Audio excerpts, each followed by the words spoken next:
So good. Where's your life vest? What's that? Where's your life vest? I figured it stopped raining. I've You been don't gone- need it I've been anymore. gone for a couple days. Sun's out. Sun shines today. The life vest goes away. Still rolling out. I might need it with all the rain. I've been down in Vegas. Was it nice down there? You know what yesterday and Monday was, or today and Monday was. Yesterday, actually, the rain just kind of went around. It got a little drizzle. Oh, but It didn't rain. we knew all about it and talked How about the the mountains got up. when we were talking. That was, Thursday. man, Those are I had cute. ball games and stuff. But that's pretty neat. Pretty cool. Very cool. About that. I'm so, we should have went through the shell. I mean, the new city manager, he'd hired twice. And Danielle. Oh, I can't. With my chair feels like it is like that, or I'm just so short. Your chair feels wet. She's. I don't think it is. Look, it feels that way. Maybe you have special day chair. Was it like leaning back? It was like leaning me back. Yeah. That's, I think, the chair I had. It's I did go. Debbie just. Like the link isn't fully there. Oh, thing. Right, I'll get it sent to you. So those three guys I have, do you have their email address? Are you already doing that? I'm already live. You're already live. Sure. At least I start to call. I'll see that. Everyone pause it. sorry, man. So fun. Is it on pause? I think so. We're good. See, that's the one. Dave bought one. Try it. Trying to get the Zoom link out. We sent it, but they didn't get it. Sounds good. I'm like, In that kind of a case or any, that's nice. Good. We're good. Okay, it's 5 o'clock, and so we'd like to go ahead and call this regular scheduled meeting of the Santa Clara City Council to order. I'm Mayor Rick Rosenberg. Want to welcome everyone who's here tonight. We appreciate you being here. We do have a full council present tonight. Councilman Jarrett Waite, Councilman Denny Drake, Councilwoman Krista Hinton, Councilwoman Lena Mathis, and Councilman Ben Shakespeare are all here. So we'll go ahead and get started with an opening ceremony. Councilman Waite will lead us in the Pledge of Allegiance, and then Pastor Greg Wright is here from the Westside Baptist Church, from the St. George Interfaith Council will lead us in opening prayer. So would everyone please rise and salute the flag? Please follow me. I pledge allegiance to the flag of the United States of America and to the republic for which it stands, one nation under God, indivisible, with liberty and justice for all.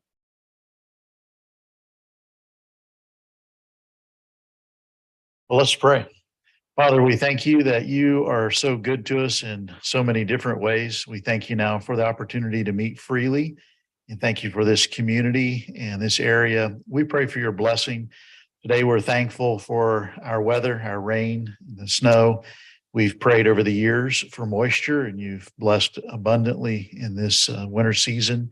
We pray for continued grace, that it would melt off at a good pace, and that we could enjoy it through the year. We also ask that today you would give help to those that are making decisions for the community, that you would give them wisdom, give them good information to be able to make wise choices. We pray, Lord, for your hand of blessing in this community, that people could enjoy you, the beauty you've created here, the freedom we have in this country. We thank you for this opportunity and pray for your blessing. In Jesus' name, amen. Amen. Thank you, sir. General citizen public comment. Do we have any general citizen public comment? Something related to something that's not on the agenda? Okay, we'll go ahead and move into the meeting conflicts and disclosures. Council, is there anything on the agenda tonight that you need to declare a conflict of interest in? I need to just state conflict of interest with items 3 and item 4 tonight. The firm I'm employed for has worked on both of those projects.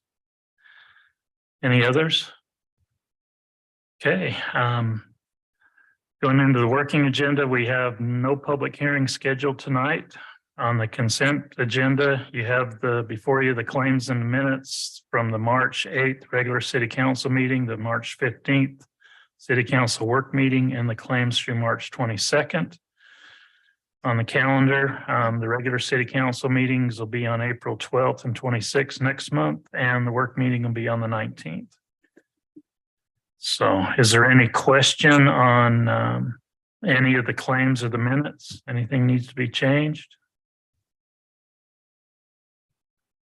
If not, then I would look for a motion to approve the consent agenda.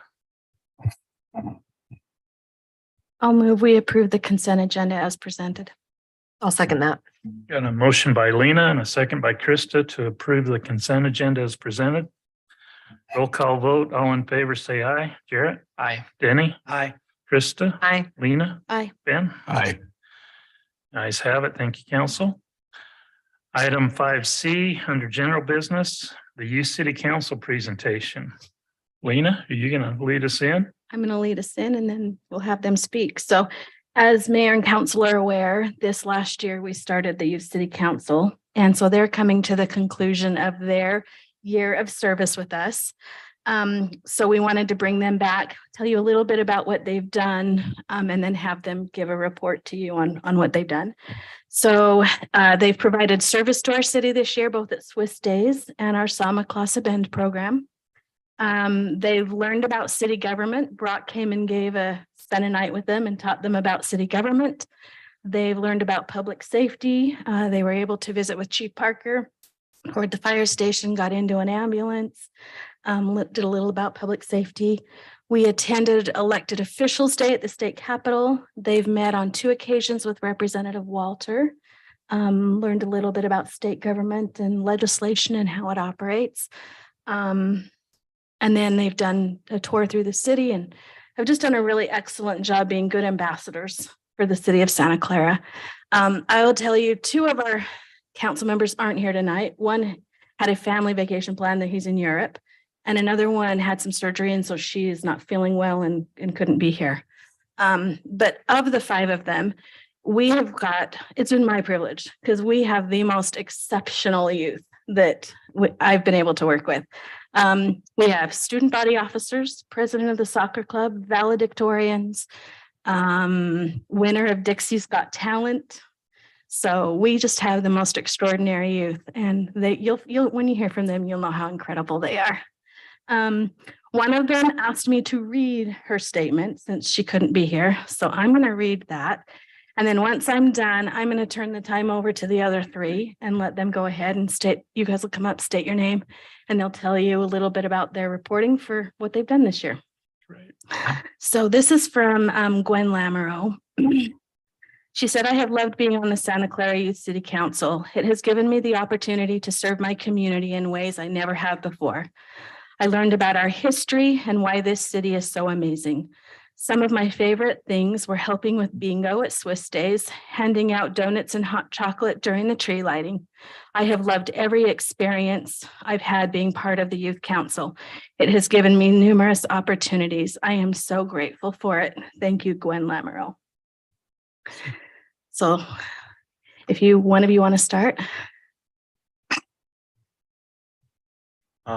My name is Will Nadald.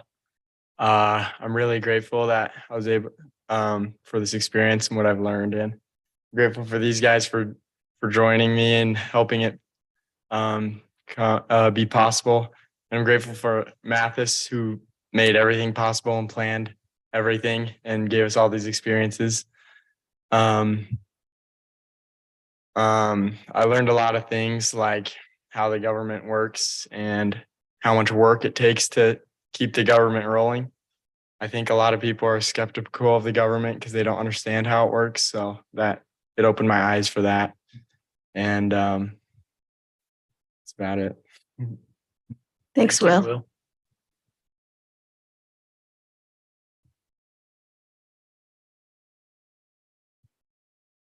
Will. Excuse my attire. I just came from practice, so coming into this youth council, I wasn't very sure what to expect. If I can be entirely honest, I was just primarily driven by the idea that it would look good on a college resume. However, I am so glad and forever grateful that I have decided to become a part of this council. I've deeply enjoyed the opportunities given to be the opportunities given through this experience, from connecting with people all around Santa Clara, through the tree lighting and Swiss days, to learning about how the city council operates in various departments. I've been educated in a way that textbooks and curriculum cannot teach. I believe my experience on this youth council will continue to influence me in the future. For example, I plan on attending law school, and after gaining a deeper understanding on how government operates through Representative Neil Walter and visiting the state capitol, I can confidently say that what I have learned will benefit me in the future. I just want to say thank you to Will Nadal for encouraging me to become a founding member of this council. And thank you to Ms. Mathis for helping provide all of us with this amazing experience. So, State your name before you walk. Gabriel Pena. Great. Thank you, Gabriel. Sarah Jane Miller. I am so grateful for this opportunity that I had. I've learned so much that I didn't think I really needed to learn. Like, I learned things that I didn't think I needed to know, but now that I know them, I never forget them and use them a lot. My favorite experience that we had was going up to the Capitol and helping with Swiss Days. And I'd just like to thank Lena for everything that she does for us. Great. Okay. Thanks. We've got certificates and a little token of our appreciation. Get you guys to come up front, and Lena, if you join me.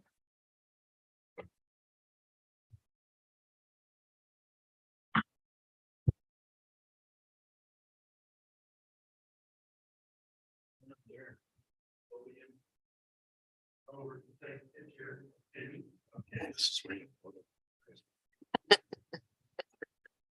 How we do it?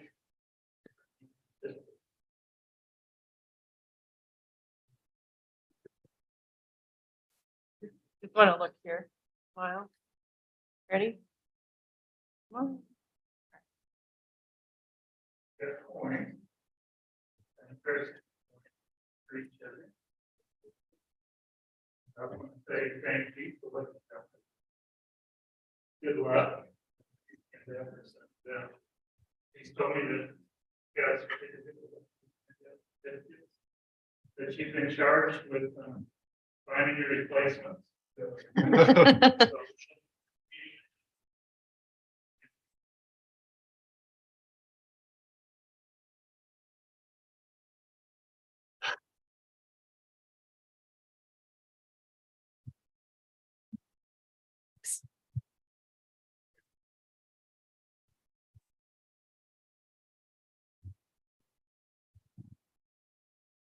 Okay. Is he available yet? Mark is not. The other parts of his team, Mike and Jillian, are with us, but Mark has not joined us from his previous. You want to wait? For Yeah, a if few we minutes? could, hold on, that'd be just fine. Council, We could move Mark down. That would help.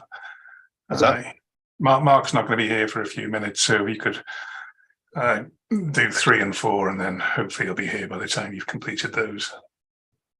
all right.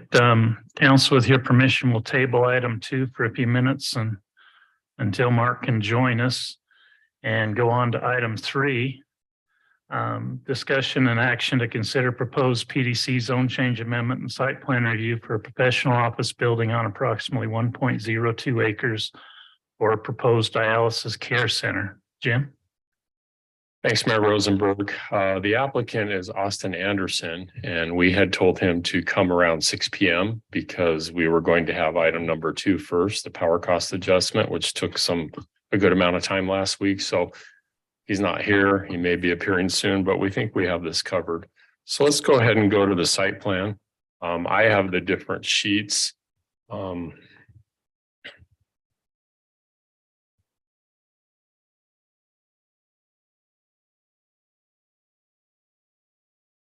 Yeah, that'll work right there. So sheet C 2.0. So as I said, it's Mr. Anderson. He's looking to do a dialysis care center on the subject property, as you see on the overhead. The building would be approximately 6,400 square feet in size. It would allow for 12 patients or 12 beds at a time. You can see that primary access would be gained off of Santa Clara Drive. Santa Clara Drive. And then we have another access that would come off of Lava Flow Drive. So there would be 2 points of access to and from the site. The applicant, Mr. Anderson, has another application on the agenda tonight for a 2-lot commercial subdivision. That'll be our next item. This proposal for the dialysis center would be located on lot 1 of that proposed subdivision plat. He would come back at a later date to develop lot 2, looking at a man cave type of project, which has been discussed in the past. Now, just looking at the site plan, I'm going to go through some of the criteria as required by the PD zone. We talked about the access being gained off of Lava Flow. We have a total of 26 parking spaces, which includes the 3 ADA accessible spaces. And there are 2 patient loading and unloading spaces you see at the front of the building. That's not counted in the calculation. That's just for drop off and pickup. We have the drive aisle, a compatible size for vehicles to go to and from the site and make turning movements into the project itself. You see the dumpster location on the south side of the building there. That will be a solid CMU enclosure with metal gates. And we do have a 5-foot sidewalk around the front of the building and area to the side of the building or south, and then providing an access across that driveway, that existing driveway that runs parallel to the property out to Santa Clara Drive. If you look at that a little closer, if you could go, maybe my slides are a little bit different, but I wanted to bring up it's AO-1. There we go. So that's a rendering of the property itself as you're driving east along Santa Clara Drive west. Apologize, this is what you're going to see.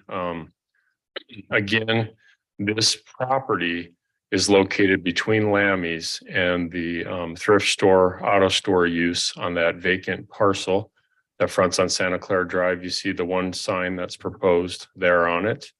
On the building itself, if we could go to sheet A02, that's going to give us a couple elevations. We scroll to the side, so you have the east elevation that you're going to see, the one that we just saw, and then the north elevation if you're standing straight in front of the building. So you can see they're proposing 2 building signs, which are allowed through the PDC zone. Those will have to go back to Planning Commission for approval when the building gets further along and they've hired a licensed contractor to put the signs on the building. As far as the building materials, if we could go to item 2C, which is the materials board itself, you can see the different types of materials that they're proposing. It's a camel beige color stucco, a nice stone veneer, a mountain ledge Yukon is what the product is known as. They're going to do a stone seal and accents in a buckskin color, and you can see that. Metal awnings and window treatments in a bronze color with cable supports. The building itself also has a stucco accent band that you can see on that rendering, that east elevation. It's a hammerhead copper. The architect's intention was to help break up the building itself by putting that accent band in. Also a parapet wall, a stone veneer with a metal cap has been provided. And that will be utilized to screen any rooftop mechanical equipment. So it sets down in and not visible from the street or in front of the building.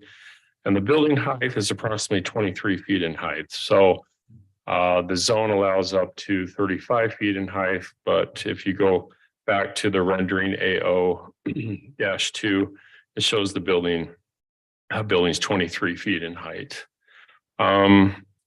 As far as the landscape plan, it's a good landscape plan. If we go to sheet L101, this designer has been working, just scroll up one. Yeah, the first drawing right there. There we go.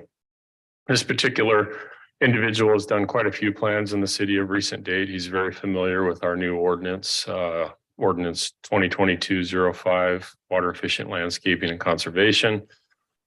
He's done plans recently, the Keith Reaper office building and Country Lane corners. That's going to be on the corner of Country Lane and Santa Clara Drive. It's a good plant legend, a good preliminary design.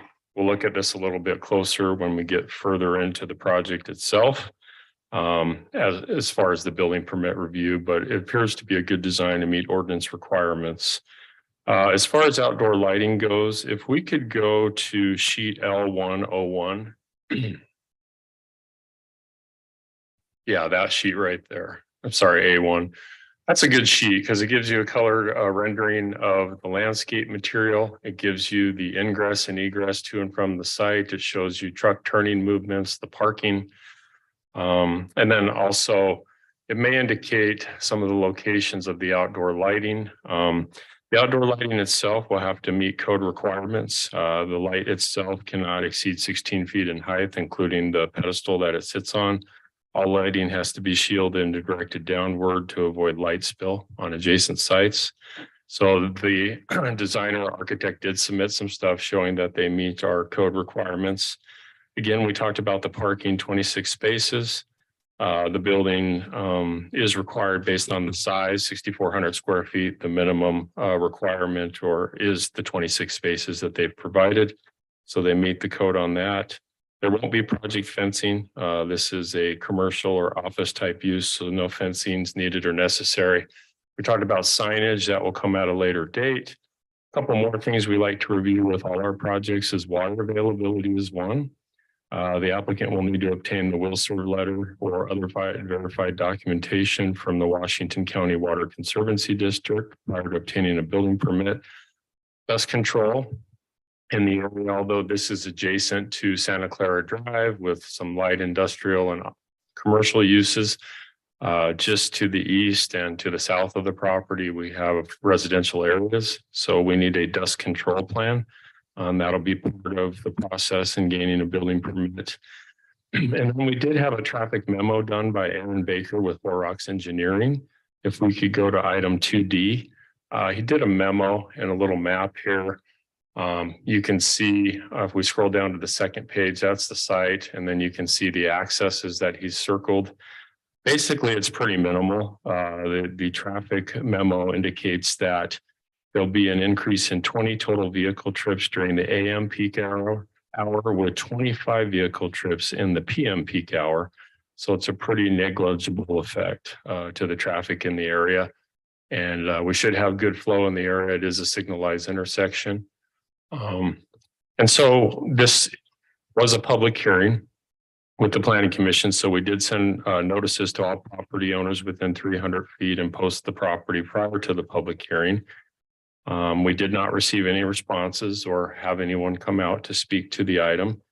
The use is compliant with the general plan. We're in a Main Street commercial land use designation under the Plan Development Commercial Zone. This office use is encouraged by the general plan. We do meet state code requirements for zoning map amendments. And so we've made sure that we're consistent with what's required by statute and state code. So on March 9, 2023, the Planning Commission held a public hearing and forwarded a recommendation of approval to the City Council. Planning staff recommends that the City Council consider granting approval for the PDC zone amendment and site plan for the dialysis care center subject to the conditions in the staff report. And we have a total of 12 that cover the items required by the PD zone in chapter 1768.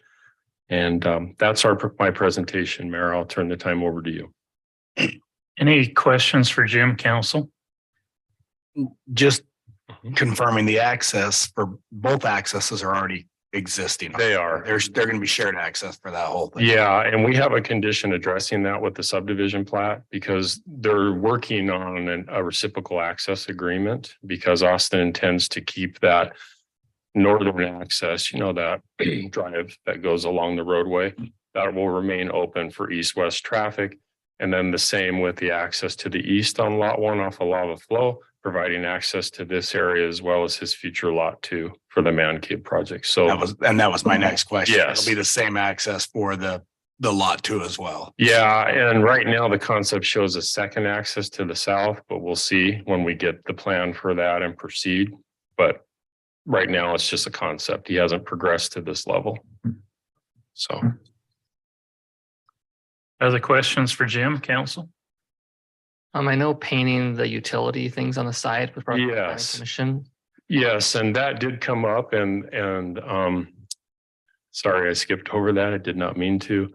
That is on that west elevation. We recommend that the mechanical equipment be painted to match the building rather than the gray color. There is 10 feet of separation between the building and the property line, so it would be visible along the frontage of Santa Clara Drive without putting a wing wall in. Rather than doing a wing wall, they agreed to paint to match the building. One planning commissioner questioned why, but the rest agreed that it should be done and the applicant was fine with that, painting that equipment. He's done that in other buildings, so. Does that need to be included in our motion or anything? I think I had it as a condition of approval. If not, it was brought up. I'd have to look at those conditions with the parapet wall, the building height, screen equipment. Maybe I don't have it. If you would like, you could add that, but Mr. Anderson has agreed to do it. Okay. Thank you. Other questions, council? It'll be a nice facility. We were told there's 2 in our area in St. George, and this would be the 3rd, and of course, the first facility like this in Santa Clara. So. The applicant is in the audience. Council, any questions for the applicant? I know he likes to get up in front of the public and do a lot of public speaking. I don't want to deny him that privilege. Welcome, Austin. Thanks, Mayor. Austin Anderson, applicant. Jim did a great job describing the project and presenting it, but I'm happy to answer any questions you might have. Looks really good. Okay, thank you. Okay. It does. Appreciate Thanks, it. Austin. Appreciate you being here. We let him off way too easy. We'll get him on the man cave one. Cody's hard enough on them when they come in for a permit.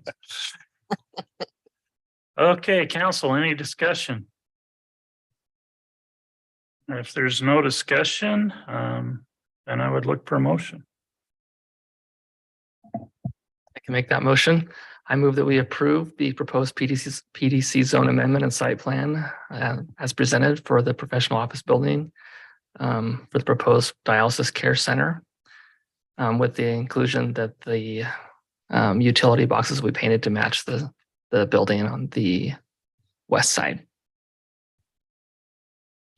Okay. Second. Got a motion by Jarrett and second by Ben to approve the PDC zone change amendment and site plan review for the professional office building as presented, including the conditions from the planning commission and an additional condition to paint the utility box on the west side of the building.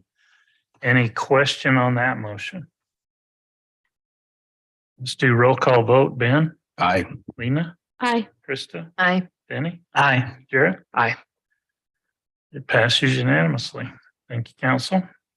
Item number 4 is discussion and action to consider approval of a preliminary and final subdivision plat known as the Lofts Commercial Subdivision. Jim? Thanks, Mayor. Let's just pull up that plat.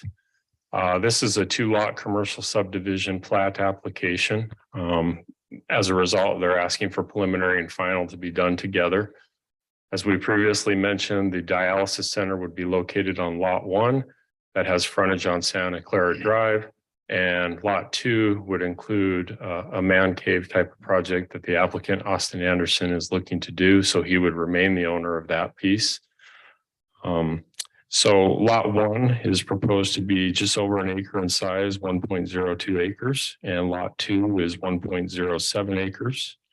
So we have ingress and egress available to the site from both Santa Clara Drive and Lava Flow Drive. And to the discussion point or question that was asked during the last item, the reciprocal access will be provided along the northern portion of Lot 1 off Santa Clara Drive and along the eastern portion of Lot 1 off Lava Flow Drive. And in this case, we have a condition of approval that runs with the subdivision plat requiring that. And again, this location is an interesting site that's been left. It's kind of in between Lammy's and the existing building that houses a thrift store and auto complex. And then to the south, the frontage is along Lava Flow Drive with some residential off of Arrowhead and a future user that we've discussed recently coming in with an R16 subdivision would be just to the south of that. Public notices are not required for a subdivision, but we did post the planning commission agenda as well as the city council agenda as required by state code. So we do meet section 52.4202 for subdivision requirements, holding a public meeting to consider a subdivision plat. So we've met those requirements. The different reviewing city departments, including the building department, parks department, police and fire, power department, and public works have reviewed and are good with the subdivision plat proceeding. As you can see, a geotechnical report will be required for each lot at the time of building permit submittal. So that's very common for the building on Lot 1 and the future building on Lot 2. And that we just need to record a plat with public utility easements and other standard requirements. So on March 9th, 2023, the Planning Commission held a public meeting and forwarded a recommendation of approval to the council. Planning staff recommends that the city council consider granting approval of the preliminary final plat for the Lofts commercial subdivision subject to the conditions. And we have 6, again, with number 3 focusing on the reciprocal access be provided a plat note along the northern portion of Lot 1 off Santa Clara Drive and along the eastern portion of Lot 1 off of Lava Flow Drive.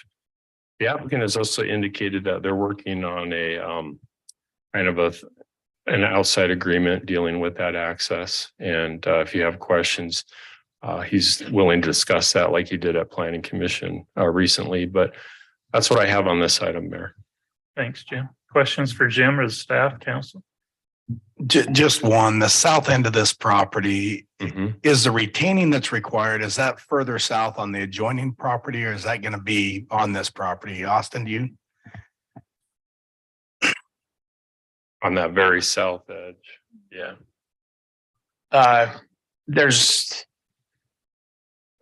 I'm not sure. I think a portion of it may be on us. I think the property line is in the middle of the slope is what I'm pretty sure. So I think it's probably 4 feet from the property line, 4 feet in elevation to the pad grade. So there could be some need for some retaining on that side. Okay. For sure. And Jim, on that note, we're requiring that prior to the plat being recorded that all retaining be built? No, that would be done with the site plan improvements. Okay. So we would address that with the PDC amendment and site plan review for Lot 2. Perfect. And I think there's even some easement there that we need to work out on that strip, if I remember right. But we really haven't got too far into the site plan yet. Perfect. It's allowing him to separate the property for sale and he'll come back to address items with Lot 2. Sweet. Any other questions for Jim or for the applicant? Thanks, Austin. Thank you. Any further discussion, council? If there's no further discussion, I'd look for a motion. I can make the motion that we approve the preliminary and final plat for Lofts Commercial as presented, subject to the conditions from the plat from staff. And I'll second that. A motion by Lena and a second by Krista to approve the preliminary and final subdivision plat for the Lofts Commercial subdivision as presented, subject to the conditions recommended by the Planning Commission. Any question on that motion, council? Roll call vote. Jarrett? Aye. Benny? Aye. Krista? Aye. Lena? Aye. Ben? Aye. The ayes have it unanimously. Thank you, you. council. Thank you, Austin. Is Mark available yet? I have not seen Mark jump in, but I've been told that he's going to be here at 7:40 Eastern time, so that's his plan at the moment.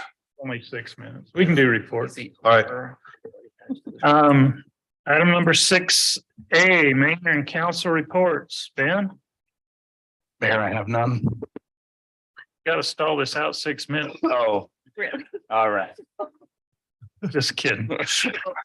But I can start the presentation, and Mark can jump in when he gets here, if he gets here, I guess. If that works for you guys. Up to you, Mayor. You can run through finished reports and then. Let's go ahead and finish reports and then that'll buy him 5 minutes to get on or so and Okay. it might get long-winded and get him 10. So Lena? Hopefully not. Heritage meets tomorrow, so I don't have anything from there. Fair update, I'm going to bring all of the dates and times that we need to be prepared for. I will bring that. It keeps changing on about a daily basis. So I will bring that all back to you at our first April meeting so that you can write that down and get it all calendared. Pretty much just block out that entire week. That's what I'm afraid of. It keeps changing. I did have my Tri-City Shack meeting. St. George City increased their rates this last fiscal year for residents from $3.50 to $4, which they did see an increase in the revenue, but they had quite a few capital expenditures that they put into the facility this last year. The biggest one being a regenerative filtration system. The good news is that by doing that, it takes the water, how many times they have to flush it, to only twice a year. It cost about $250,000, so it was fairly expensive, but it should help with their water savings. This year, in the next few months, they are going to be changing the outdoor landscaping from culinary water to secondary water, just FYI. So that should also help improve with the water usage. And then our usage for our residents, I asked them to pull me some reports going back as far as they could. So they went back to 2015. And the actual use by our residents has declined every single year since 2015. This year, we only made up 5.5% of the overall use of the facility. So it might be something we want to look at going forward. But that's my update. That's where we're at. Are the costs fixed or do they vary by usage? They vary by usage. The only Our cost comes down a little bit. So what they do is they take the overall costs, they subtract out the capital improvements because the agreement with St. George would pay for the capital improvements. Then whatever the net amount is a subsidy. And then they take your usage percentage and they allocate it based on your use, the subsidy shortfall based on your percentage. So this year, the amount we put in for this last fiscal year was $24,397 for roughly 4,100 uses at the pool. Add to it. And so you want to. Oh, So this might be a discussion we want to have down the road. Now you're gonna shut up? Did they get our permit approved? Maybe we got a little leverage there to say, we'll stay in, but you got to get that permit approved next week, today. And that's all I have. Okay. All right. Krista? Good. Last week, we had our meeting with the artist for Dowdle Puzzles, and it went really well. He came and spoke during our work meeting.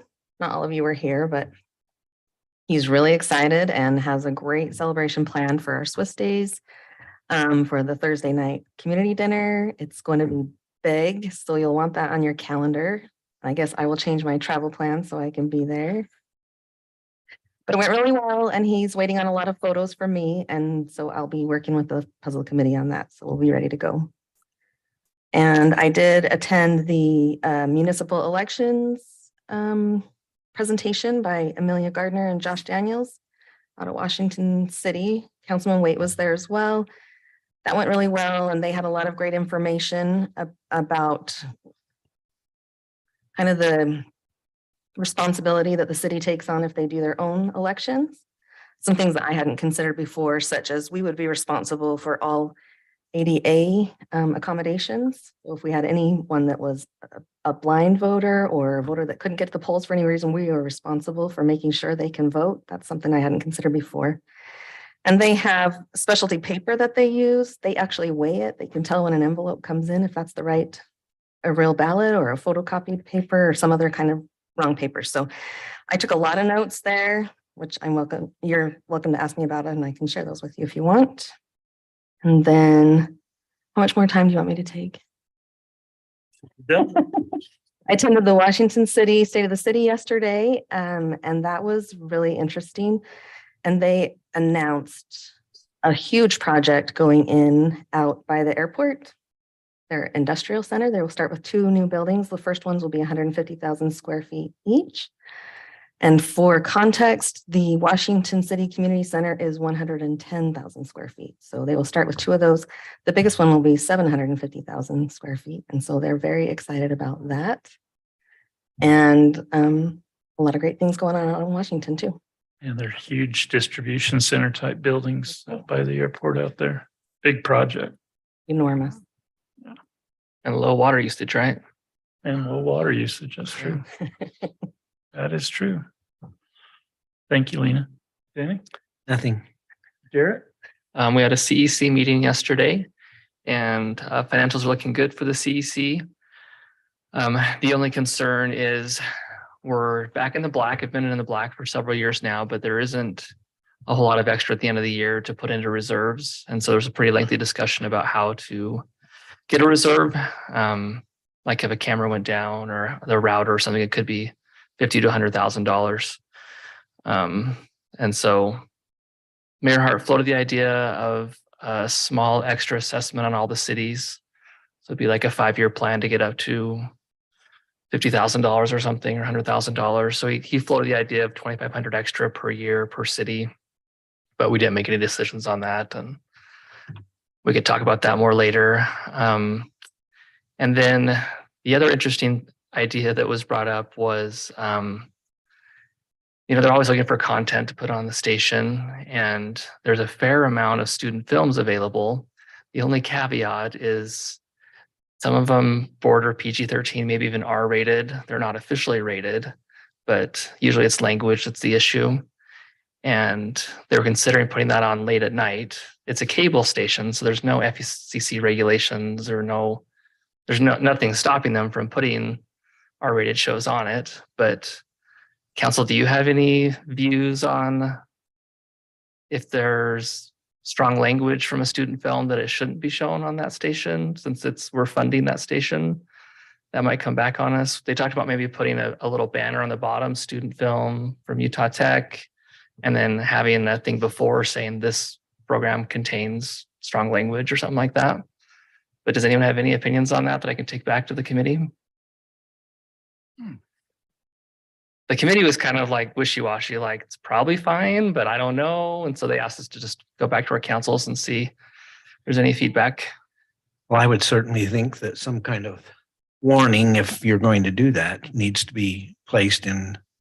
But the censorship becomes an issue that would have to be answered too, and whether the students, the language is to me of an issue where it's public education putting it out, and with our public channel, I would say without some kind of safeguards, I wouldn't feel safe with it.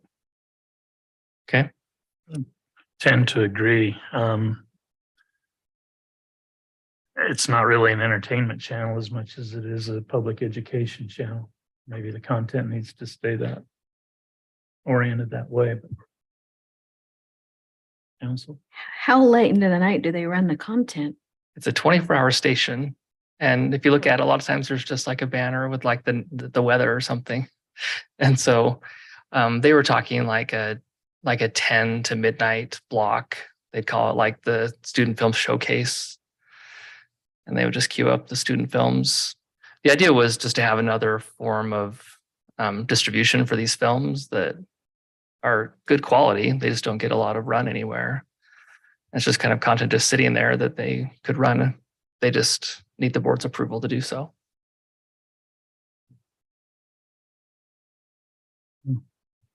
So trepidation sounds like they're going to send us like a few samples so we can kind of look at the quality and how strong the language might be or any other issues. And then, so I'll report back on that. And yeah, I enjoyed the election meeting training that we went to at Washington City. And they were very clear that hand counting is not accurate, period. They said every time they have ever done a hand count and a machine count, and there's been a difference, 100% of the time it's been the hand count that's been wrong. So that was really eye-opening. That's all I have. Okay, thank you. Appreciate that. The MPO met yesterday. Got an update on some of the UDOT traffic safety concerns.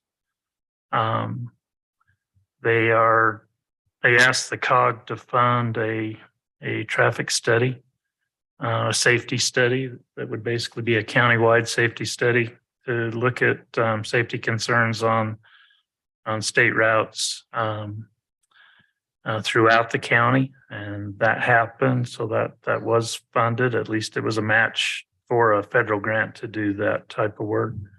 Gave us some updates on some of the area highways and some of the projects that are currently in motion. Washington City received some additional funding from the legislature to put in the 3600 South, I think it is, interchange, the new interchange to the Southern Parkway that they were a little bit short of funding for. They got some additional funding from the legislature. Tokerville got some additional funding from the legislature to finish the Tokerville Parkway that bypasses the downtown area of Tokerville. So they got some additional money necessary to finish that project that would help them out. So I think that's most of what happened there. The water work group has not met. We took a couple of weeks off for spring break. So I anticipate them getting back together next week and have some more information on that. The city work group has met. We met yesterday and kind of reviewed some of the information that we need to take back to the water district for the RWSA. So we should be ready for that meeting. And I think that's all. So far, the river's been behaving. We got new drone coverage. Dustin's team went out and shot new drone coverage on the 16th. So while we still had fairly high water in the river, and all the improvements that have been made since, the 2005 flood are working well. It did give us an indication of some areas where we may want to look at some additional vegetation management, and we'll be reviewing that with Flood Control Authority next week. But overall, I was very pleased with the performance of the work that went into the river and the results that we saw when we saw those flows. Now, those flows were only about half of the 2005 floods. So the floods we got in 2005 and 2010 were significantly larger than the flood we got last week. But the river, we saw a lot of good things. And so I think we're about as prepared as we can be for the amount of snowpack that we've got. That's well over 200% now. And after the last couple of days, there's snow in some of the lower elevations. So we'll keep our eyes on it and keep watching for the runoff and respond when we need to. Dustin's still got the equipment staged at Gates Lane, so they're ready to respond quickly there. Got a couple of calls from some property owners, and the guys have been good to get down there and do some work. We have typically, when you have a flood after construction of some of the rock walls that happened after 2010 had never been tested, you'll get sinkholes that will develop right behind the wall. We had a couple of sinkholes developed. The guys went down there and repaired those. There's some trees that have gone down that we'll probably be looking at pulling some stuff out, but overall it's doing well. So I'm happy to report that. Really no damage in Santa Clara at all from the flooding. And I think that's all I had. Any questions before we go back to item 2, C2? Any updates on the Utah Tech partnership? They were looking at like vegetation for the river, right? They're looking at different vegetation palettes, different species that we may want to consider that would be easier to maintain going forward. I haven't seen any of that information come back. There is, while I'm thinking about it, the report is April 20. You're looking it up? I was going to. There's the final report, and I think there's a luncheon tied to it that's over at on campus that'll be included in. I want to say is like April 21st, April 22nd. I'll get that. I have it on the 24th. The 24th. Okay. So it got moved to the following week. I think that was her save the date email, but Well, I think I told her to get it out of that 1 week because the fair. Because of the fair, and I didn't know what the schedules were going to be, and so they pushed it a week. So April 24th, we'll get you guys you want to put a placeholder on your calendar. We'll get a more formal invitation to you with time and location for that.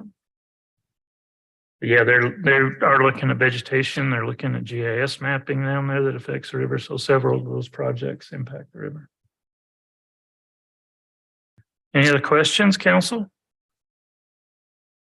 Okay, let's go back to item 2, power cost adjustment PCA discussion, Brock. Yep, and Mark is with us now, so I know you guys had Well, you guys are running off. You're going to miss the most exciting part of the meeting. They have exams tomorrow. Go ahead, Brock. So you guys had a lengthy discussion last week. I had a small call with Mark this morning, and Kate's here. So, but other than that, I'll turn the time over to Mark and his UFS to run through a little presentation. All right, well, thank you. I appreciate the opportunity to talk to you again about the power cost adjustment. I want to tell you a little bit about the industry right now. All over the country, with natural gas prices have risen, and a lot of it had to do with the war in Ukraine. And of course, that's affected the market price or what it costs to purchase power supply. And last year, your historical averages on natural gas prices the previous few years were like $3 an MMBTU. And last year it went up to about $6.28, I think was the average throughout the year. And it's come down. It's come down to about $3 again, but it's projected to rise over the next year or so back up to $3.50. But my point being in saying that is, if the projections are true, you never know what's going to happen with the war in Ukraine, but market prices should start to subside. I think that you've already seen a little bit of that. And if you go out to different parts of the U.S., like the Northeast, for example, the New England states, their power cost adjustments, they've had to have 30-40% rate increases because of the change in power supply cost. My point being in saying that is you're not the only ones, not that, you're not the only ones experiencing this. And what I want to do is to go through and help everybody understand it a little bit more, and as to what it is and what it does, but also what would happen if you hadn't had a power cost adjustment in place. What your position would be without it. It would have been pretty bad. But when you look at a power cost adjustment, what it is, most public power systems, including investor-owned utilities nowadays, they're a distribution or a wires company. They're responsible for bringing power supply to a customer. And in a sense, all they do on the power supply side is to aggregate the loads of the community, go out and try to get the best price for power that they can. But it's out of their control what happens in the markets. So what a power cost adjustment mechanism is a pass-through so that the utility can remain financially stable and pay their bills. Now, the mechanism that we use with a rolling average that was put in place to try to minimize as much as possible the month-to-month changes in the power cost adjustment for customers. But it substantially reduces the utility's exposure and improves the bond rating. It maintains your financial stability. Now, when you look at when we did this study back in 2021, and we looked at the average cost that was projected for power supply costs at the time, it was about 6.8 cents, I believe. But if you look at what happened the first few months, it stayed right pretty close to that level that was projected. But then it started to rise. This is the monthly change in power supply costs that we've seen over the past year. And you can see how it's gone up and down. And, that wasn't projected. And that's kind of why we have a power cost adjustment. Mark, I'm not seeing anything. I'm not seeing a presentation. I'm not seeing a presentation. They have the presentation, but it's not open, I don't think. Oh, thank you, Mike. Let me share my screen. I apologize. It's usually the first thing I do. Oh, I can't share my screen right now. Oh, maybe now I can. No. Is there any way I can get access to share my screen? He's sharing it now, Mark. He's on slide 1. Oh, gotcha. I think you want to get to slide 3. No, slide 2 is the one with the chart Mark's going to discuss. Yeah, go to the next one. There we go. This is the chart that I was referring to. The orange line represents the power costs, so average power supply costs that were projected at the time the study was done. The blue line represents what actually occurred.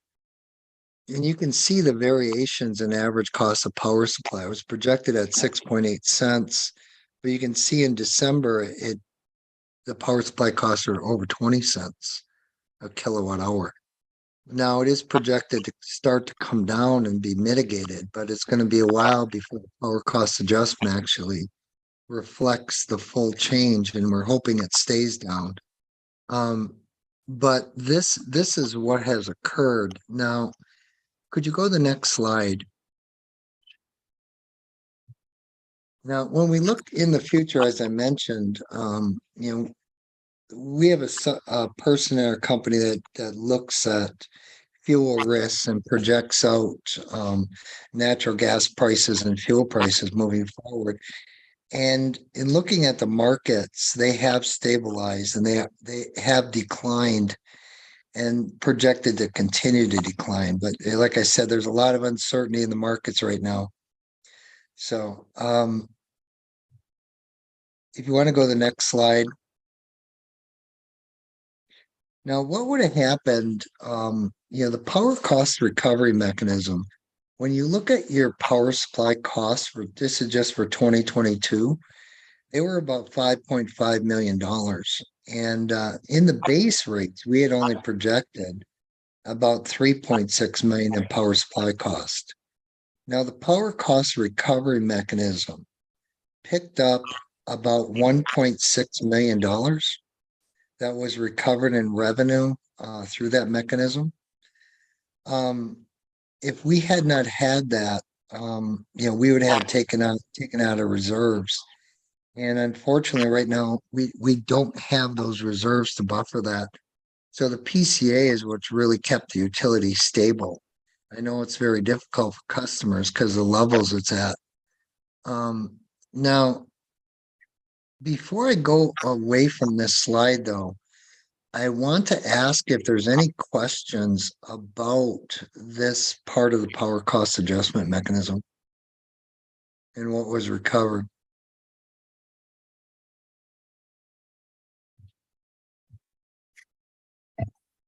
So we did, just based on this, we pulled $346,000 out of reserves. Is that what we're saying?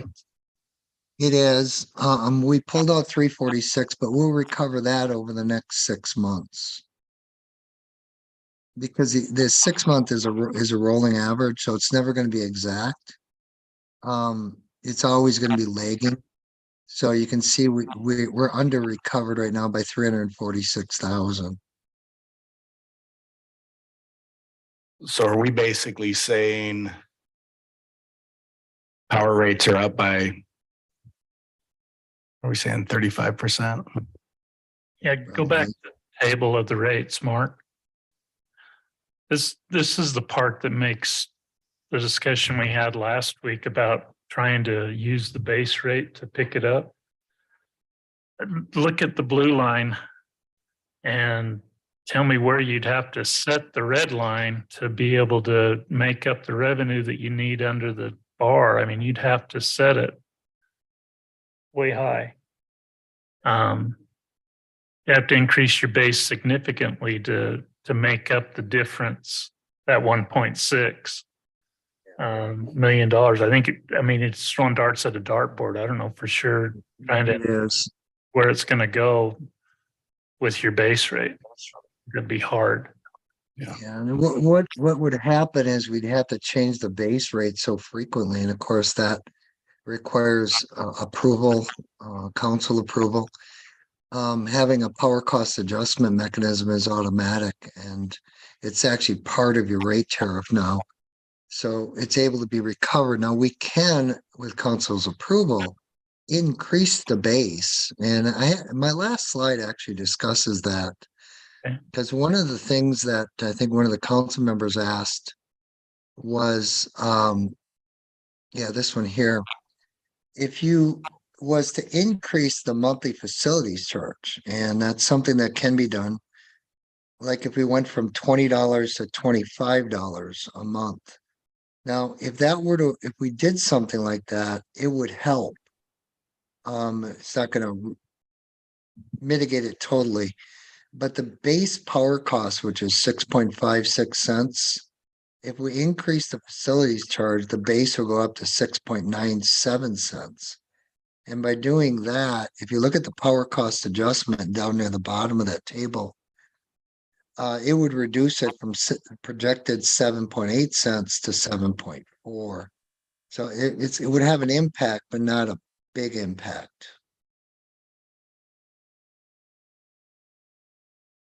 In the calculation. And, one of the things, I think if you go to the previous slide from this one, there were several different things that were looked at. One is to put a cap in it on the PCA, but of course, if we cap the PCA, we run the risk of underfunding the utility.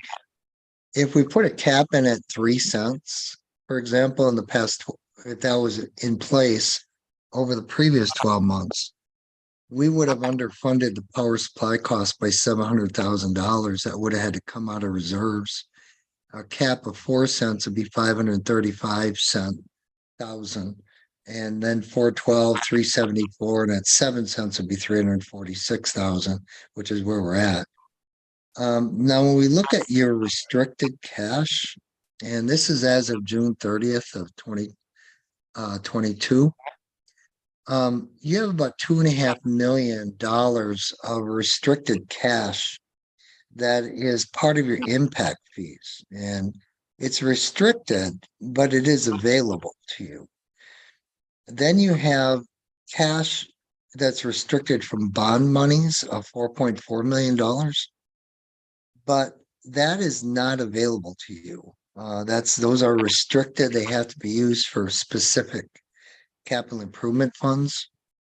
So that leaves you with unrestricted cash of $419,000. And that's to fund the working capital legs of the utility.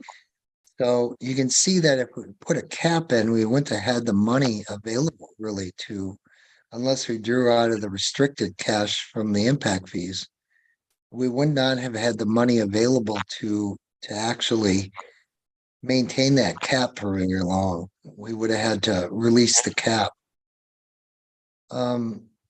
So I know it's difficult when the PCA is as high as it is, and we're hoping the future it's going to be mitigated to some degree.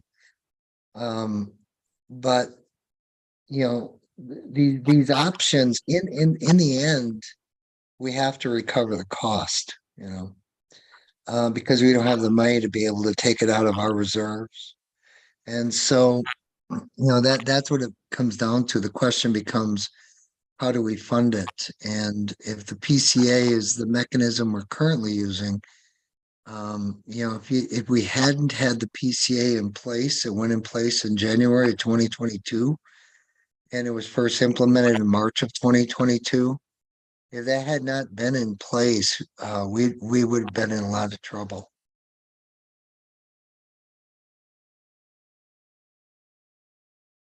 You know, the other hope and the other thing is the generators that you had approved the bonding for a couple of years ago. Once those are actually operational, that's going to put a cap, in a sense, in and of itself, on your exposure to the market, because whatever the gas prices are, you know, the gas prices will fluctuate, but you're going to have so much less exposure to the market that, you know, that in and of itself would help to mitigate any future impacts that customers would see. They'd still see impacts, but they shouldn't be anywhere near what they are now.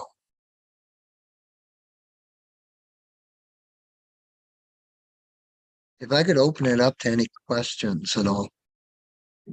Yeah, Mark, can you cover, we have a sheet, the market's prices versus strike with our generator. Maybe explain that chart a little bit to us.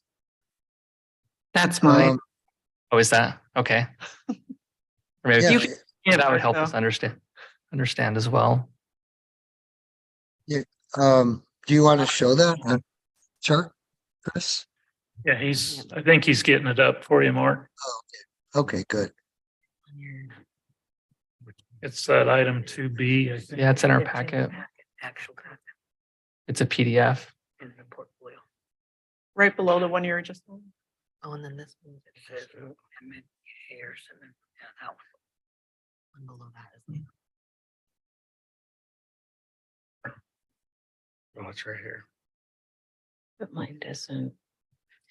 This is just showing if I run the generator, the difference it's going to make. There's days when we'd be $50, $60 a megawatt more to run the generator than it is to purchase it. And I put it against the max market for the day and the average market just to show the difference.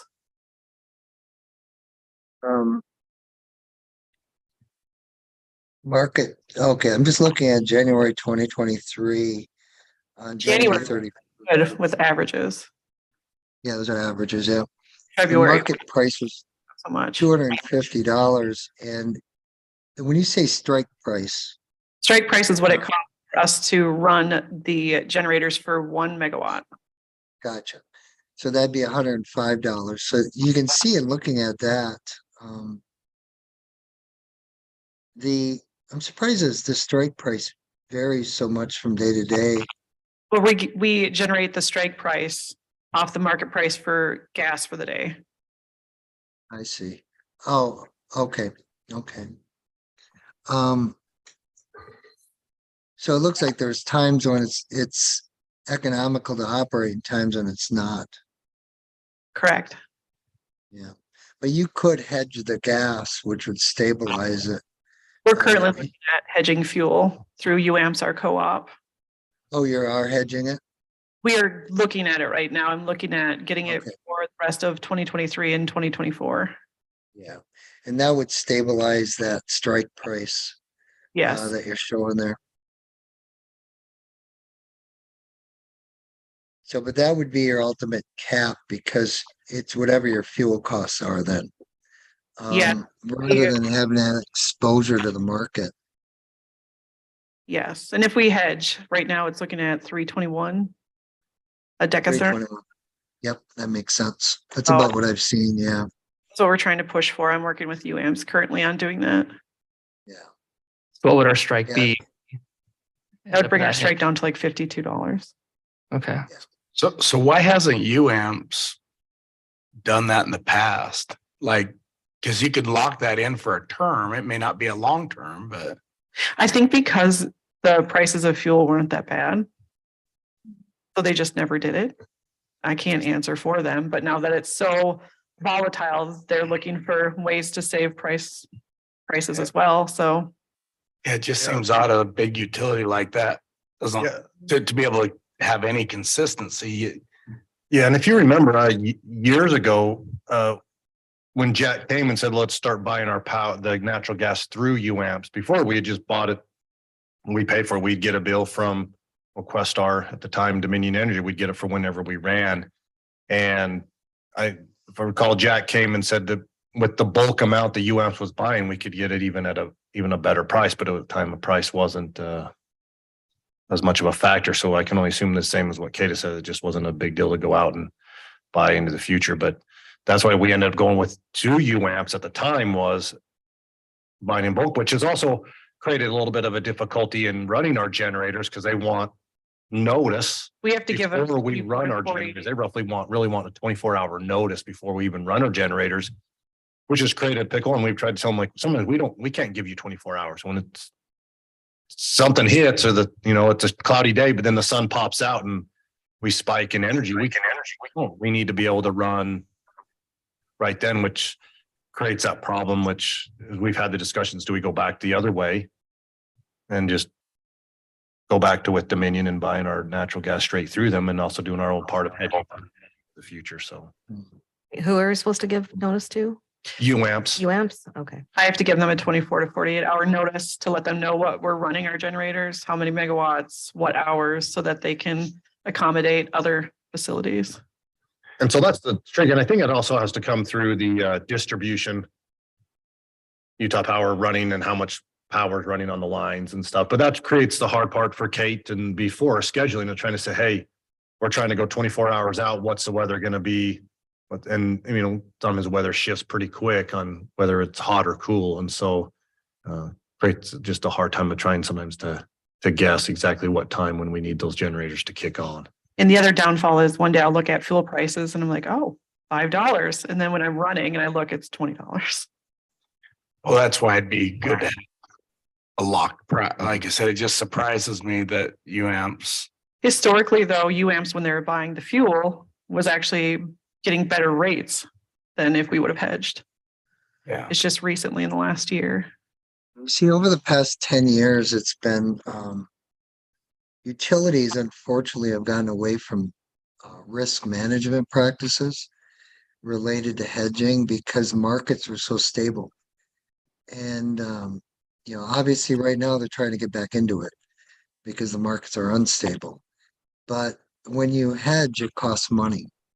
It's like an insurance policy. You pay a premium for that stability. And, a lot of utilities just feel it wasn't worth the additional money. But that becomes a strategy, obviously, hedging strategy, risk management strategy that, either, UAMPS or yourself would need to do, but you have to do it under the understanding that it will cost you money, but it creates stability, when you hedge. So Mark, looking at your presentation and the base power cost of right now we're at 6.5 cents basically. I know we are about 2 years into our rate study and it had been recommended to redo it at 3 years. Do you feel like it would be beneficial to do a rate study now? Because I understand raising the base rate by $5 doesn't help a whole lot, but like St. George raised their base rate and they raised their power rates and did not implement a PCA. And so I'm just curious if we could limit the exposure of the PCA to our residents if we did a rate study sooner than later. And it would mean raising all of our rates, but at least you could plan for that. It'd be a lot easier to know what's coming down the line versus this kind of random fee that just shows up on their bills is how they view it now. I think what I would probably recommend rather than a full cost of service study right now would be for us to update the financial projection, because my concern about Santa Clara is your financial stability, even more so than the fairness in the rates.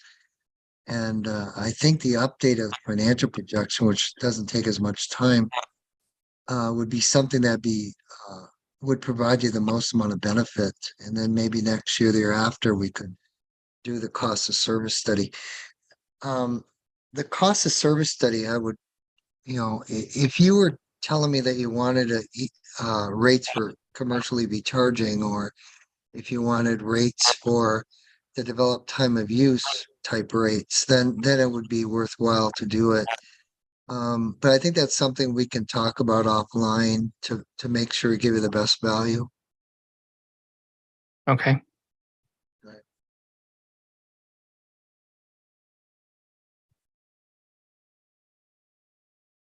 Are there questions for Mark, council? One of the questions that will come up is, at what point does this affect our bonding if we continue to use our reserves to pay bills? And at what point does that reflect? Maybe you can't answer that. Maybe our bond company needs to answer that. But I just wonder, when we're taking maybe a $700,000 hit in our reserves, at what point are we in danger of losing our bond rating, which would cost us much, much more than the rate increase? But yeah, I can only give you my experience, of course. And all rating agencies have a little different criteria. But when I look at first of all, when you have a power cost adjustment, that is a huge plus typically to rating agencies.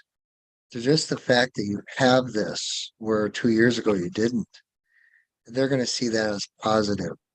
The second thing is there's different ways of doing the power cost adjustment, and setting it on a 6-month rolling, they tend to favor that more than a 12-month rolling. And so you're doing the right things is my point. Yeah, we're 346,000 under recovered right now, but we'll recover that. That'll be recovered in the mechanism over the next few months. So from a stability standpoint, that's rating agencies are going to view that as positive. What they would view as negative is if you did something like put a cap on it. Or something that would mitigate your ability to recover those costs in a timely fashion, then they would look at that negatively. Right now, you're doing the right things. I know it's difficult, but you're doing the right things. thank you. I have a question. Ask. The slide that was the PCA recovery comparison charge that showed the 340, that one, compared to the Excel spreadsheet that's in our packet, it has losses. I mean, much more significant losses every month. July, August, September, December, that total significantly more than 346,000. Well, what this is just a 12-month calculation. If you were to add up the numbers, it was in the far right column. I don't have it in front of me, but you have the numbers that are the base rate power supply recovery and the PCA recovery for each month to be over on the right side. So yeah, right. Yeah. If you look at, and you totaled up the, it'd be for 2022. So it'd be January 2022 to December 2022. If you did a sum total for those periods of time, for those 12 months, you took the total PCA revenue plus the base revenue, and then you subtracted out the 12 months of purchase power costs from that, you'd be under recovered by 346.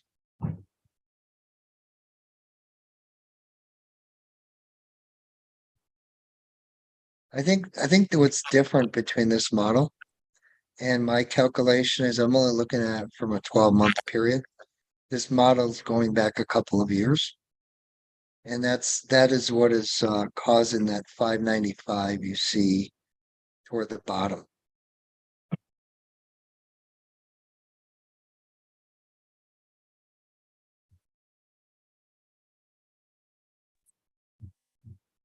Can I jump in? This is Debbie Bannon. Yeah, go ahead, Debbie. So you can see, as he just highlighted, the 12 months he's referring to does come to that 346,905. The 595 is the next month's projection, but we don't have all the power in there yet. So we don't have the bill yet for February.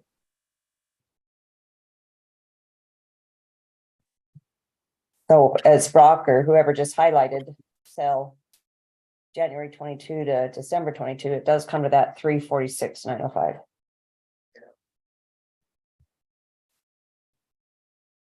That answer your question, Leah? Yeah, I'm doing some math. Your banker's showing. Any other questions, council? I have one. So I guess I don't fully understand if this PCA is going to recoup the losses from 2021 and 2020 or not. Is that the intention of it, or is that how it's working, or are those? 2021, I don't think it was a major issue. Well, the 2 It years. wasn't implemented. It wasn't implemented till January of 22. It was approved, and the first implementation of it actually March of 2022. So we really can't go back be more than that 6-month period. I think we'd be in violation of our rate tier policy. Thank you. I think those numbers weren't charged under the PCA. That was just letting you know what the difference was, the losses that we're having. Seems like in some of our discussions, it's been said, yes, this is going back and recouping that as well. And I'm just not clear on whether that's the case or not. Yeah, I don't. It was. That was the case. It was looking over the previous 6 months. So when we initially established it, it was set at that 1.8 cents in March. And that was looking back over the previous 6 months.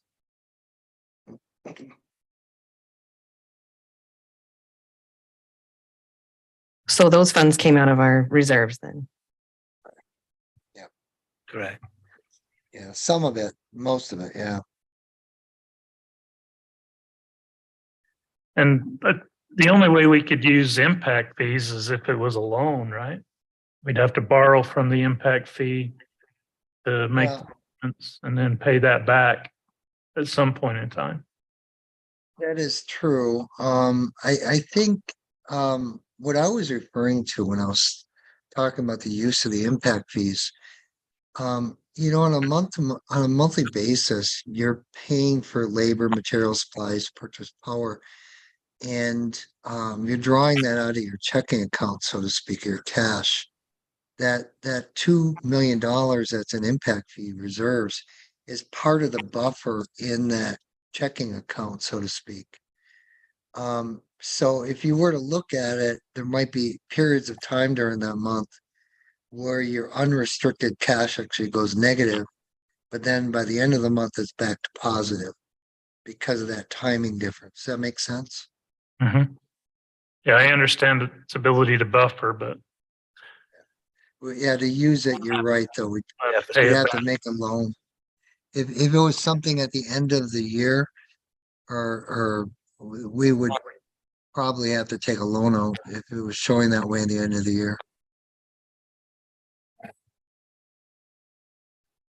So have we not ran our generators?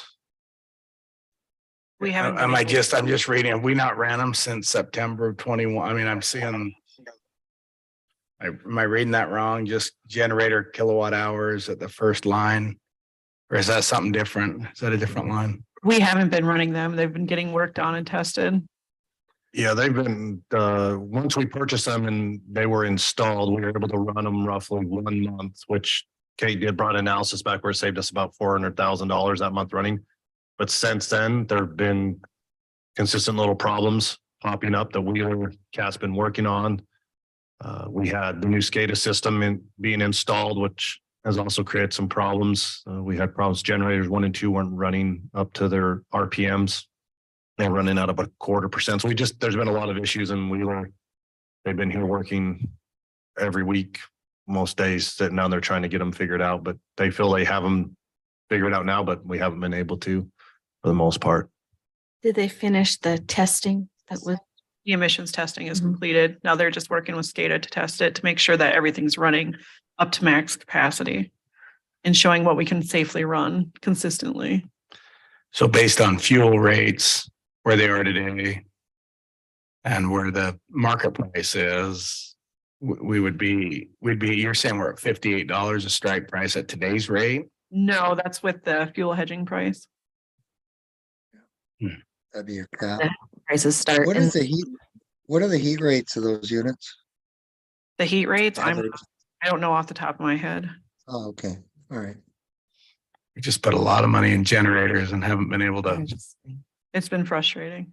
Well, and then you're saying on the fuel, like I said, on the fuel price, if it's fluctuating that much, and I mean, we got $9 million in generators sitting there and can't run them. Well, right now, if we ran the generators, we'd be paying almost $60 a megawatt more than market. What's the market at today? Market today was 99, around there. And to run the generators, well, at the beginning of the month, sorry. To run the generators, it would have been $58.61 more a megawatt than it was at market price for $77. Well, more than. Yeah, more than. It would have cost us almost $60 more per megawatt to run the generators than if I just bought it off market. And fuel has been coming down, so hopefully we can get the generators all in line and going. That's my goal, but Cat Wheeler has to participate. Have they given us an ETA on how long that's going to take to finish out this SCADA? They have not. I've asked, and it changes every time I ask. So now they just say, we're getting there. Yeah, hope is, as we plan to have them running by the time I should say by the time we need them, because we'd love to have them now, but by the time the summer comes, because we need them. And I will continue to have some good conversations with Wheeler. That's kind of our only hope. It's possible you could actually make money on those generators.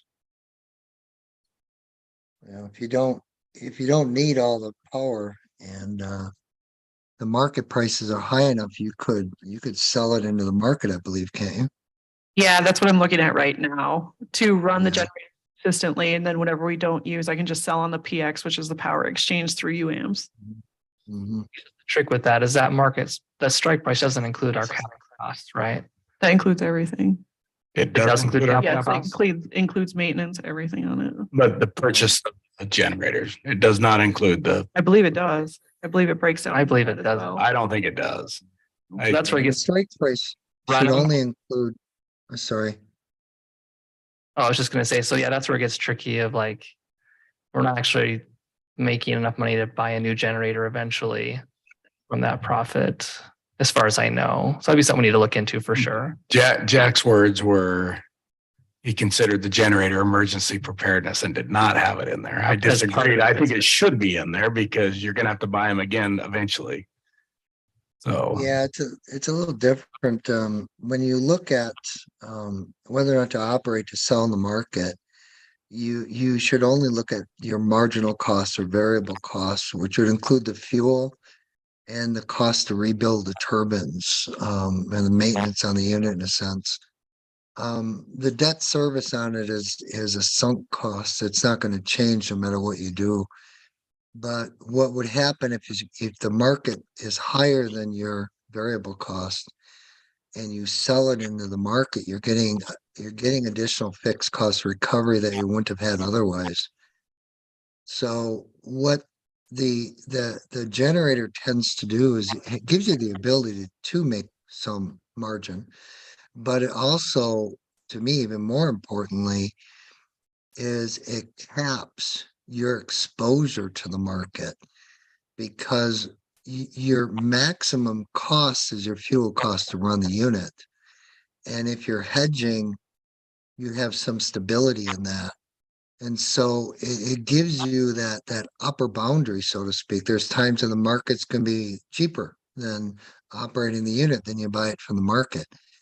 You know, if the market prices are high, then you operate your unit.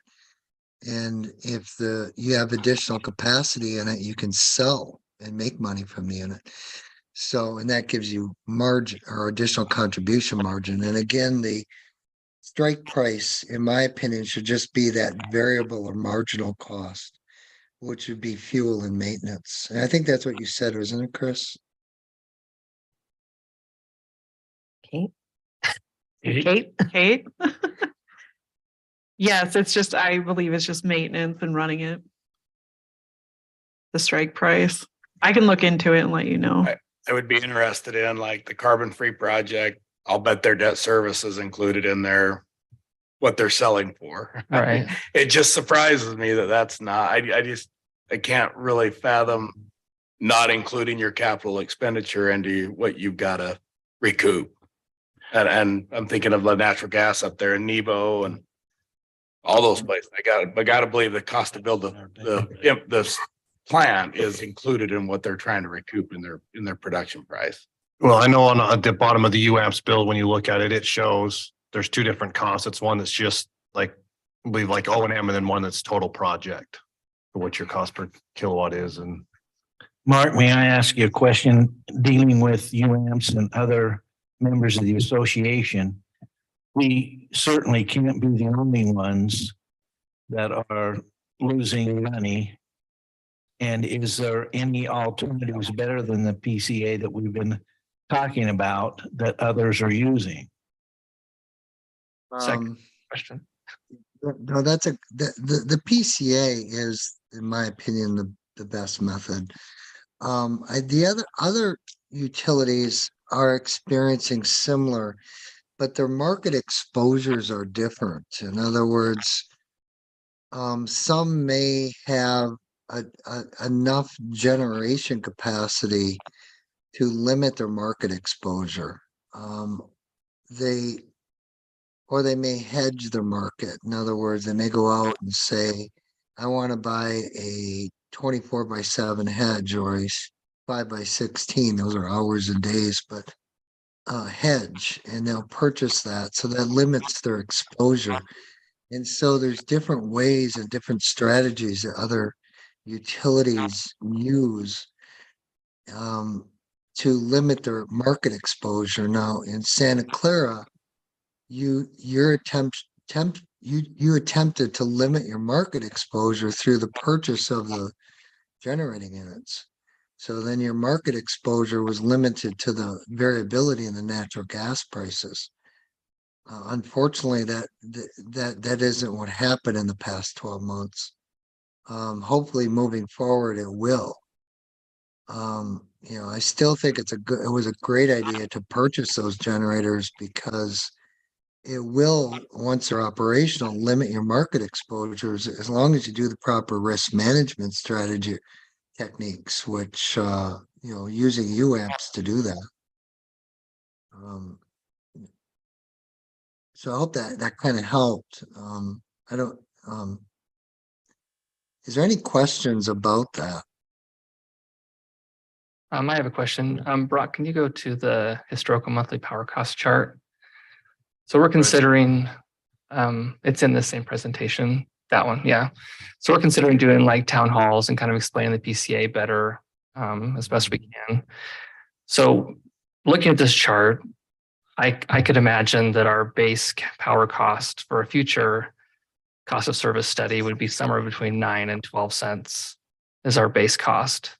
That's not unreasonable to think. So if we're in those meetings and our residents are saying, get rid of the PCA, just go back to what you used to do, we basically have to tell them we have to raise our rates by 3 to 6 cents per kilowatt hour. Is that actually the truth, or am I not understanding the chart correctly. This is what my recommendation would be if they wanted you to eliminate the PCA. If we eliminated the PCA, we would need to build those cash reserves adequately or to a level that allows us to buffer changes in power supply costs until we can get approval for a rate change. So we would have to have the rates increased to produce those cash reserves. It's, and that's a possibility, but you still have the exposure. Eventually you have to recover it. All the cash reserve does is it buffers the flexibility or the variability, I should say, on a month-to-month or annual basis, but eventually we have to recover it. I don't know if that makes sense, but if you didn't have a PCA, when I calculate the minimum cash reserves, we're going to factor that in, and those minimum cash reserve numbers are going to go up because you have more exposure to risk. Or like if we want to limit how much the PCA would actually cost residents, it would mean raising rates by 3 to 6 cents a kilowatt hour. Is that also correct? If you put a cap in, it would mitigate some of your exposure going forward. But again, I would want to make sure you have higher cash reserves. My biggest concern for Santa Clara is your cash reserves right now. What's actually available to the utility and not designated. And if we were to put a cap on it, something the council may want to consider maybe in a year or two once we feel that the cash reserves are adequate to buffer dramatic changes in power, to buffer those dramatic changes in power supply costs if they were to exceed that cap. Okay, thank you.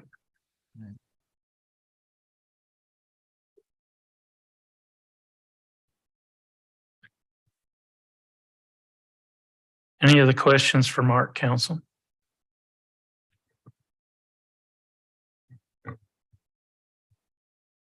Okay, Mark, well, we appreciate you signing on with your team, and I'm sure that we'll need some additional information before we start those town hall meetings. So.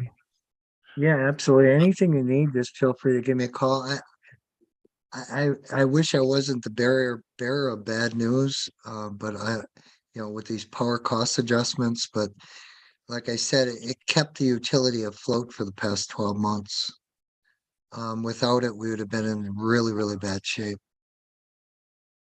I appreciate that too, because we've had that utility and violate bond covenants before. We're not going back there. Yeah. So thank you, sir. All right. Well, thank you. Bye-bye, everybody. Take care, Mark. Yeah. Bye-bye. And Brock, may I ask a question here? Yeah. I would think that we need to get a hold of the bond council to review what a diminishing reserve is going to do with us. Because to me, without the PCA, even if you go to a flat rate, unless you raise the base rate to 15, as it looked like on that chart, to hit the top of your peak, you're going to consistently be fluctuating in your balance on your reserves. And to me, we need to know whether that's going to affect our bond rate. Okay. That, and we need to put the screws to Wheeler. We got to have the generators running. Yeah. We need to hold them accountable because it's getting out of control. Or we can let them put the PCA for us for the next. That's what Brock. We should just hand them the bill for the overage. And I did speak with Jack today. I should probably report that. I know Gary also called him. And Jack recommended we keep the PCA. He was also worried about bond covenants. And he did recommend, as I brought up, moving up our cost of service study. I mean, if you look at that chart, it was right for a little while and then it's been way off. And so we've been based our rates off something that was totally wrong for the last over a year and a half, basically. So that's why I asked for a sooner than later, because then we'd have something we could actually go off of what our rates should really be. So the PCA is not as drastic. And he says hi to everybody. Okay. All right, council. Well, I got a hunch there'll be more to come on this one. For sure. Okay. Don't have executive session. Anybody got anything else they want to cover tonight?